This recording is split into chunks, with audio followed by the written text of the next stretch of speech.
Acteur majeur dans le processus de conception du TER au Sénégal, ERS, Eiffage Rail Service regroupe une trentaine d'employés répartis dans plusieurs départements.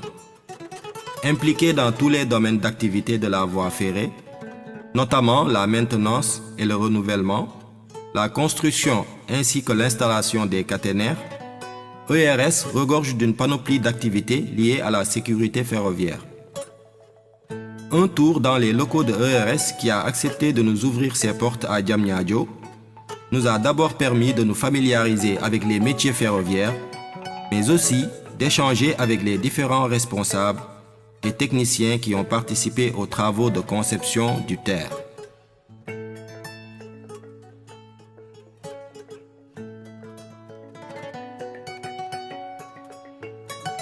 Nous avons rencontré l'organisateur de sécurité réalisation, ORS, du projet TER, Pape Ahmed Diop, qui définit les tâches opérationnelles des différentes équipes rattachées au chantier. Mon quotidien en tant que responsable organisationnel, c'est par rapport à la gestion du personnel, avec les chefs d'équipe qui ont été mis en place pour mieux m'accompagner par rapport à la gestion de tout qui touche à l'aspect opérationnel mais aussi tâches administratives. Dans le cadre du chantier, je suis l'OSR, l'organisateur sécurité et réalisation, qui intervient pour définir les tâches opérationnelles, mais aussi en corrélation avec ce que les chantiers, ce qu'on appelle en termes de sécurité.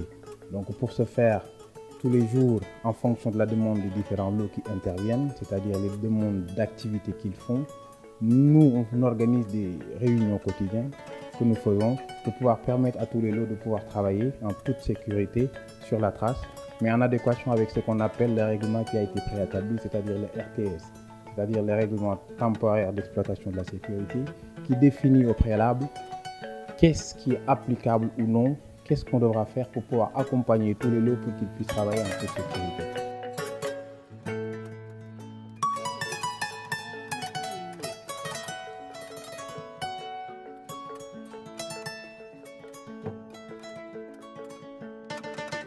Mohamed Sam est le chef d'équipe responsable des zones de travaux, RZT, et a rejoint le chantier du TER en 2018. Son quotidien est plus ou moins assez simple, puisqu'il s'acquitte de la mise en œuvre du programme journalier qui lui procure son plan de travail sur le site.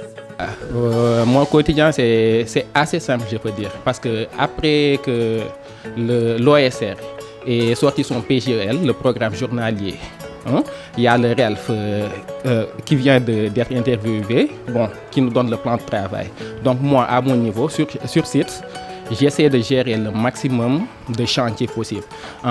Sur 2 km, je peux avoir 3 à 4 activités. Donc, ma mission est d'éviter les coactivités et veiller à ce que toute personne qui pénètre au niveau du chantier ait son badge de sécurité, le badge qui est là. Donc, voilà, c'est ça. Une personne qui n'a pas ce badge ne doit pas pénétrer le chantier. C'est ça mon quotidien.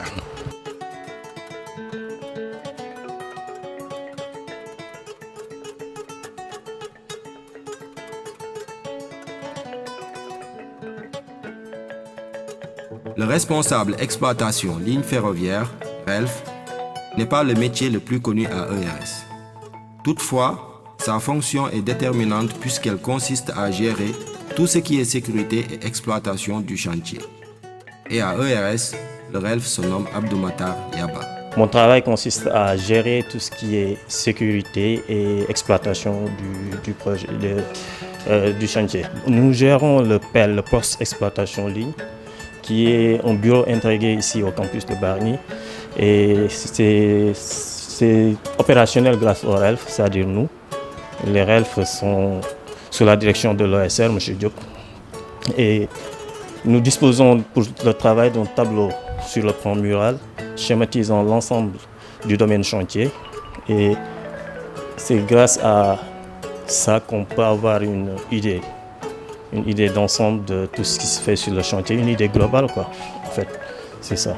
L'avènement du TER est quelque chose de bien, parce que ça opère de nouveaux métiers, déjà. Donc, c'est des métiers qu'on ne connaissait pas avant. Et grâce à ça, on a pu découvrir et apprécier tout ce qui se passe dans le métier de ferroviaire. Et voilà, en gros, c'est quelque chose de bien et on apprécie beaucoup.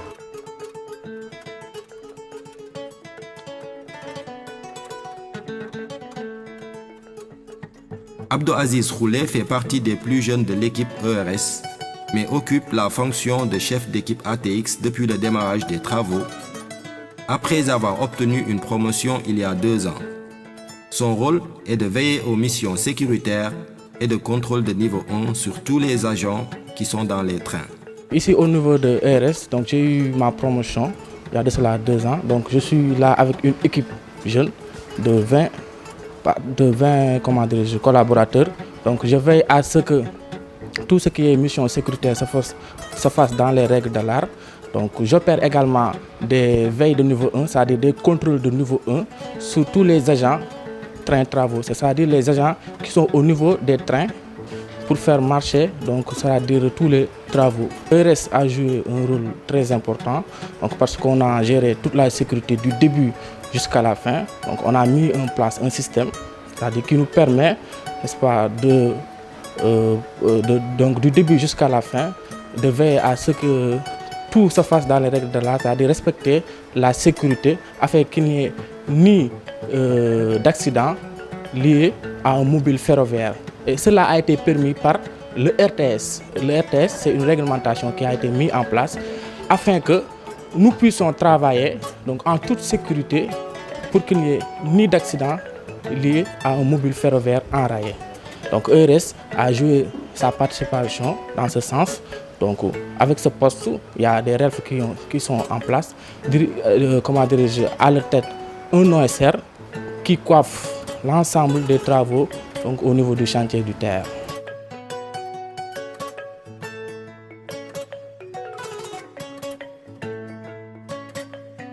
Le chargé de consignation ERS Sénégal se nomme Ousmane Thiam. Il est également référent métier caténaire ainsi que coordonnateur des chantiers électriques. C'est lui qui a la haute responsabilité de jouer l'interface entre les agents habilités caténaires et les responsables sous-station, RSS. Comme chargé de consignation, c'est moi qui joue l'interface entre les agents habilités caténaires et les responsables sous-station, RSS. Le TER est alimenté par une caténaire à 25 000 volts. Donc il y a trop de risques. Il y a plus de risques d'électrocution même que d'électrisation. Parce que là, en électricité, on a 2 risques, électrisation et électrocution. Donc le risque majeur, c'est l'électrocution. Donc c'est une caténaire à 25 000 volts. Donc on court beaucoup de risques pour les passagers, pour les usagers, pour les environnants, mais également pour les travailleurs du TER. Donc c'est ça notre rôle en tant que chargé de consignation. Donc la consignation caténaire consiste à éliminer les risques électriques pour permettre aux travailleurs de travailler sans risque d'être électrocutés par le courant électrique. Donc on met un ensemble de dispositifs qui nous permet d'éliminer tout le courant électrique. D'abord, éliminer la tension électrique, couper la tension électrique. Ensuite, mettre des mesures complémentaires, c'est-à-dire prendre toutes les mesures qui permettent de garantir la haute tension pendant toute la durée des travaux. On s'inquiète bien sûr parce que quand il y a 25 000 volts sur une ligne qui traverse et il y a des gens qui ne sont pas encore... la population sénégalaise, Dakaroise, n'est pas habituée, donc il y a des risques. Mais disons Dieu merci, on a pu gérer. Jusqu'à présent, on a 0 sur la pyramide de Bird, donc 0 accident grave. Donc jusqu'à présent, on n'a pas d'accident grave. C'est-à-dire qu'on a pu donc gérer tout le risque, éliminer complètement les risques électriques. Et ça, grâce à des jeunes très dynamiques, à une organisation très fiable et à une coordination qu'on a pu gérer de façon efficace et efficiente.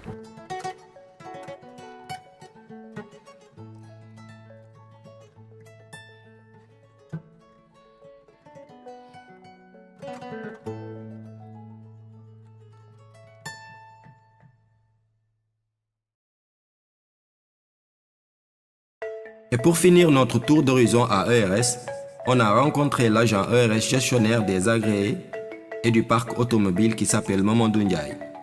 Très disponible, il nous raconte l'importance du parc automobile dont il a la gestion, tout en expliquant son quotidien durant tout le processus qui a conduit à la mise en service du TER.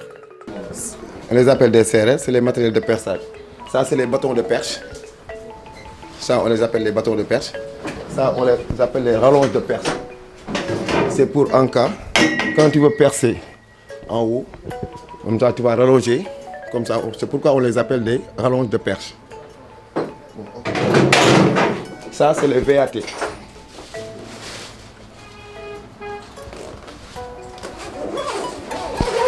On les appelle les VAT.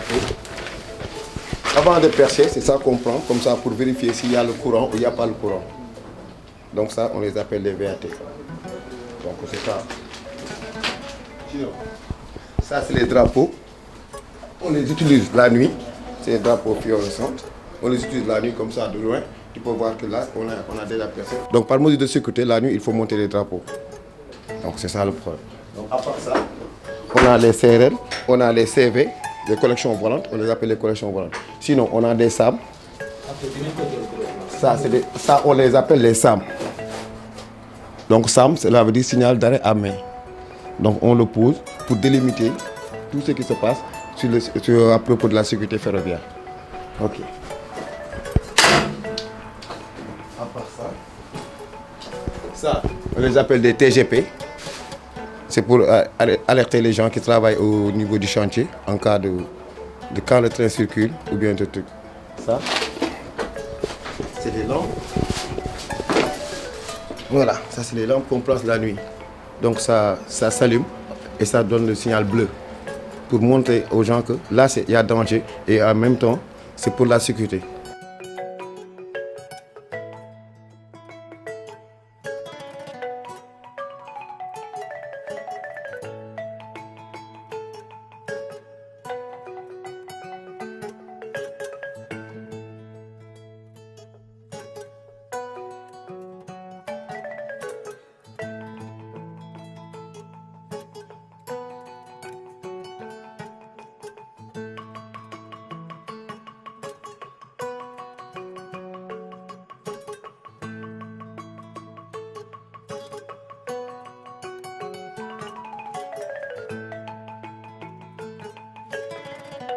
Ce petit reportage réalisé avec l'aval de ERS Sénégal, qui a bien voulu nous ouvrir ses portes, nous a permis d'en savoir un peu plus sur le rôle qu'il a joué dans la phase de conception du TER, mais également de découvrir plusieurs nouveaux métiers connexes qui peuvent devenir dans un futur proche une source d'emploi pour le Sénégal, si l'État du Sénégal s'active à développer le volet formation dans le secteur ferroviaire.